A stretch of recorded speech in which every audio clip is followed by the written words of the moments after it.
Okay, so today I'm going to see if I can find Dowhill Castle, which I believe is hiding in the trees behind me. Shouldn't be too difficult to find. I don't think it's too far from here, similar distance that the Temple of Goind was. And once again I'm going to be walking through a woodland. I seem to be doing that quite a lot at the moment, but it should be a fun adventure. It's a really nice area. I'll pick up the camera and show you around. So that's the woodland behind. And there's the road I parked up on. I'm parked in kind of between two field entrances here, but if you try and drive straight on you go into a ditch. And that heads back out towards the M90 where I came from. You can just about see a blue sign in the distance. Now I briefly diverted from the path because when I looked at the map last night I noticed there was a substantial quarry on the way to the castle. Here it is. It's pretty big, I guess. Looks like it goes down here, so there's only one thing to do is to take a walk in. I don't think I'm really going to look at it for too long. It's basically just a hole in the ground, and this time of the year it's just covered in ferns and nettles and everything else. But we'll walk up to the back. Be rude not to whilst I'm here. I'm at the back now. There's nothing too remarkable here. It's just as you would expect from an abandoned quarry. Loads of rocks, a bit of mud, fence over there of some kind. This is definitely a very, very pleasant walk so far. We're coming along this nice wee path here. But I've only actually taken a V shape because if you look through the fields there, I'll zoom in so you can see it, there is my car parked up. Mushroom. So this was Mo. Andrew will be shouting, "Supper." Well, I get the feeling this might be poisonous. There we go, I'm a bit breathless after walking up there. It doesn't look too bad here, but that's quite a steep slope. And after battling through the woods I seem to have ended up on what looks like, it kind of feels like somebody's back garden, so got this odd feeling I'm not really meant to be here. There, it's a really nice spot though. And you can't really tell, but with all this floral life around, it actually smells really nice around here as well, which again makes me think it's somebody's garden. But I did notice when I stopped for a breath just then, when I come around the corner this way, look what we can see through the trees. I think that's us here. So you get your very first look at the castle.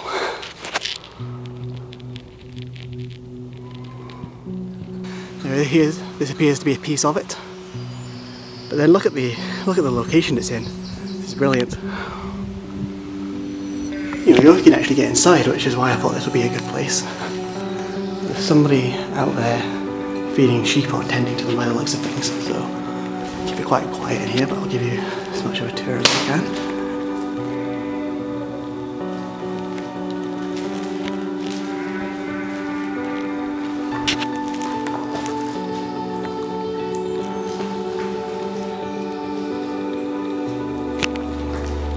Somebody's clearly had a fire in here at some point.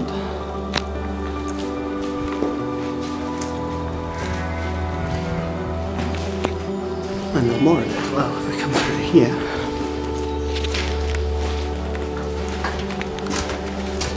Got another section to the castle. Some nice colours popping up as you look outside. Then we'll come in here. This is probably the darkest room. Yeah, nice. Look out the window.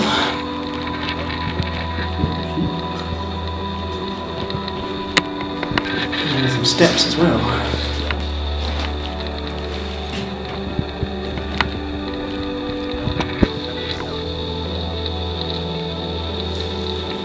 And then there is what appears to be a very, very dark looking room here. So I need to break out the torch so I can actually see what I'm standing on before I go in. So I think there's nothing much else to do except take a walk up the stairs in a minute, but first I'm going to grab some photographs.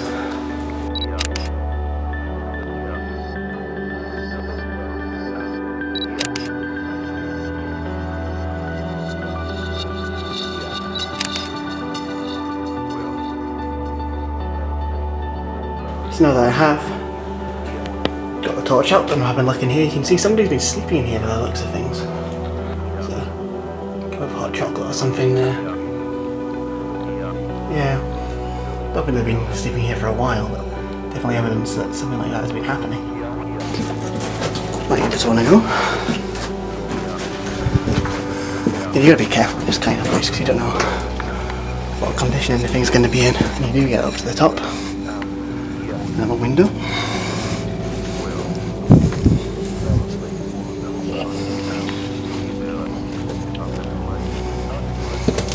Here we go. This is where this leads. Get a good impression of what's going on here. Just feel a bit precarious up here.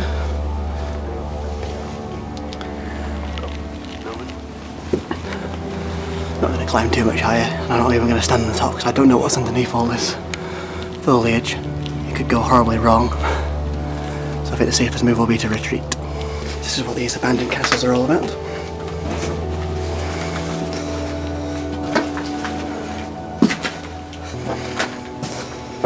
Here we go. So leads back into the main chamber where I've stashed my tripod and everything else. And yeah, this place is great. Okay, how about I rate somewhere as grand as this?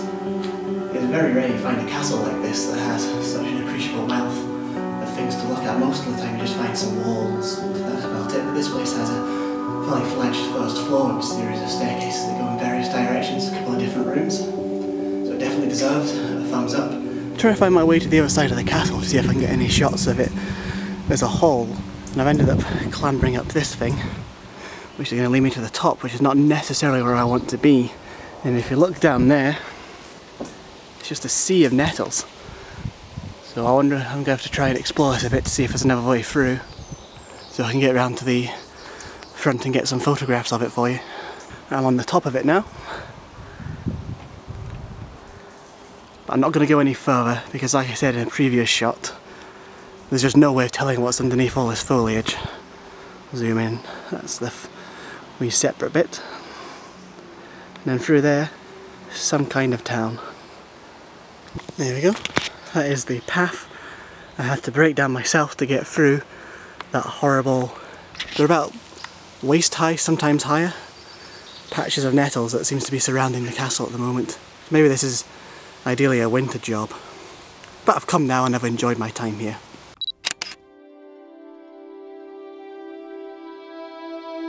After finally finding a way around, here's the front of the castle in the glorious sunshine. And yeah, it's not a huge castle by any means, but it definitely is a brilliant one.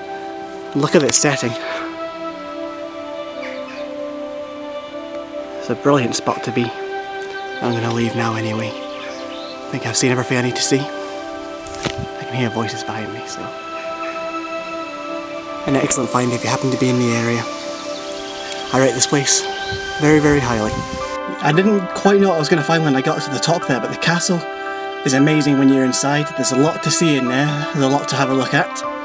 And you go through these stunning gardens to get there. I don't think you really meant to. It's probably an easier route through the woodland. But there's a lot of nettles around there, so I'd recommend that being a winter job if you want to go the more legitimate route. But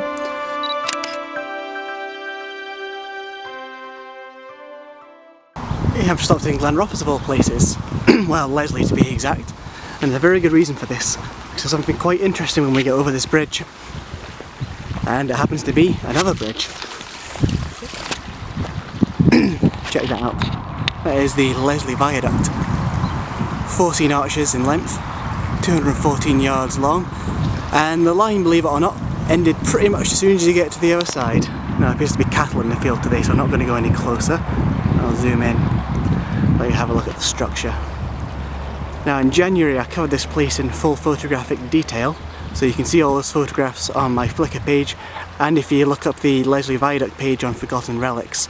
I didn't write the information, but the photographs on there were all taken by myself, but it's well worth a read because it gives you all the information you could ever want about this amazing structure.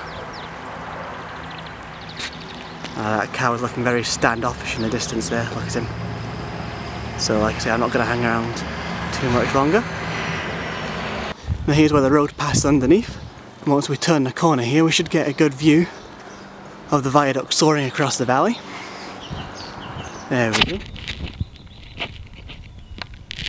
This crosses an abandoned canal and the River Leven, and the entire line is a branch line that went from Markinch to Leslie. It's about 4.5 miles long, and the entire line was designed by the infamous Tommy B. I don't know how to pronounce his surname, so I'm not even going to try. And this is the old goods yard where the line ended up. There was a passenger station at this point, and the line then doubled back going that way towards some of the mills at Leslie, so the line had a dual function. Now I'm on top of the viaduct, There's a lot of traffic passing by, so apologies if my voice gets lost. But you can see how high up we are. It's not too bad here, but it is a very impressive structure. But the one thing that always greets me whenever I walk across is the positioning of those light posts. Look at them, they're kind of not quite in the middle, not quite at the edge. I'm not sure what's going on there. There you go, cattle. Try and give me a dirty look now, you mooey bastards.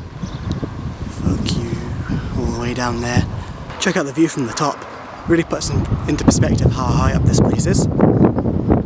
There's those cattle again, looking a bit lost and forlorn down there. Another shot of the actual viaduct. We'll come across to the other side. There's the mill over there in the distance, the line where I travelled to. And then I don't know how you can make that out down there, but that is the abandoned canal which the viaduct crosses, and the River Leven goes through those woodlands there. So that hopefully puts everything into geographical perspective. To give you an idea of how industrial this area is, there is another chimney through there. And then there's Leslie Village. Is it a town or a village? I don't really think it matters too much.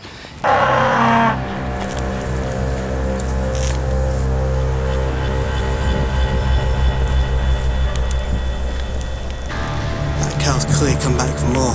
It definitely heard my slight on top of the viaduct, and now it's come for its revenge. You could hear it shouting.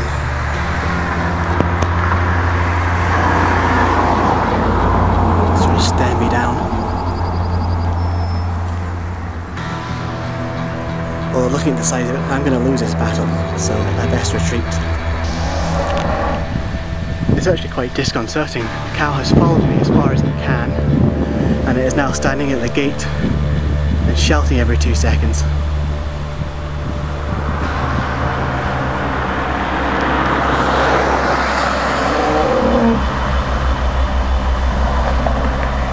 And unfortunately my car is parked right next to the wall, so I'm going to have to wait till he retreats, like he is doing now, before I can make my escape.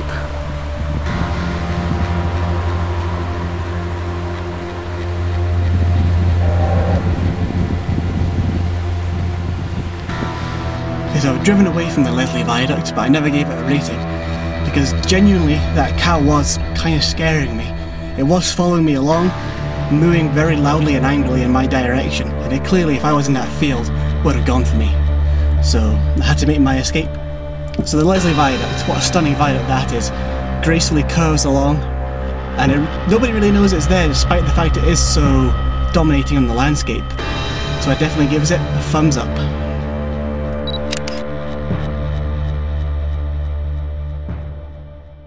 This is the final stop of the day, and in the centre of the frame there is the Lower Largo Viaduct, which really sets this town off compared to some of the others. It's a busy spot, there's always loads of people milling about here. Now, because the tide is nice and low, you can walk under here. You can't always get this way, because it's sometimes completely flooded over when the tide does come in. But you can follow this path right up to the viaduct. Well, it's not really a path. Crabs eat gold to live, and this one clearly doesn't have enough gold. It's a very impressive structure. The problem is there's just so much other stuff around that way you immediately get a house blocking the view. I guess it comes to an end that way, but there's a bus stop to get in the way. But yep, another structure that deserves a thumbs up, although not quite as much as Leslie Viaduct and Dowhill Castle have deserved.